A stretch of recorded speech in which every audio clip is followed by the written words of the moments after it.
A subgenre of game that's taken off really over the last year or so is the bottom of the desktop screen idler game. This allows you to have something cute and wholesome, usually at the bottom or corner of your screen, that can be relatively automated so that you can just look in and do some quick maintenance on whatever it is that the game's asking you to do, rather than have to spend lots and lots of time grinding away on an idler over time. Tiny Pasture asks you to make tiny pastures at the bottom of your screens, and you can have multiple of them and switch them out back and forth. And inside them, you will place animals. These animals start off as babies, and then after a time of growing into adulthood, they will then start to farm coins over time. Coins are important because coins will then be able to buy various food to then keep the animals alive and well, and it will also be able to buy automation tools such as food feeders, a magical broom that will clean up the poo that they leave so that you don't have to click on it to get rid of it, and also a magical bee that will go around and harvest the coins from the animals once they've generated enough coins and have got their purse full.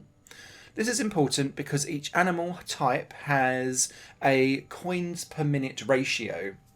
And so some of the lower end things like corgis and cats will have, say, like 15 to 30 or 40 coins per minute.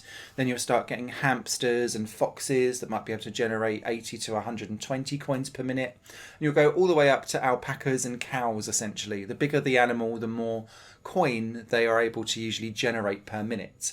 And this then allows you to keep farming more and more resources by having more food available, and just being able to then buy and cultivate and grow into adulthood more expensive animals, and buy more slots in each of the pastures so that you can have more things in it over time, because each pasture and each slot costs more money. And this is essentially the grind that you will be on throughout the entire time that you play Tiny Pasture. At the current time of recording, there are 17 types of animals in Tiny Pasture to unlock, and they're all unlockable through either growing a certain type of previous animal into adulthood, collecting a certain amount of coins over the course of the game, or scooping up a certain amount of poo over the course of the game.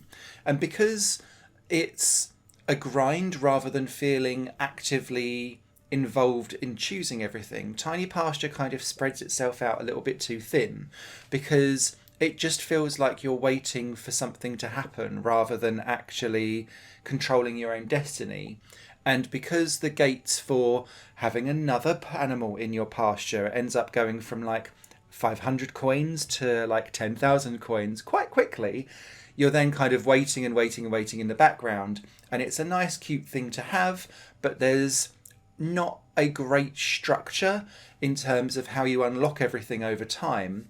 And it feels all a bit arbitrary and a little bit too hands-off for my own personal preference. However, if you are just looking for cute animals doing cute pixel art things at the bottom of the screen and it all kind of does itself for you, then Tiny Pasture might be more for you.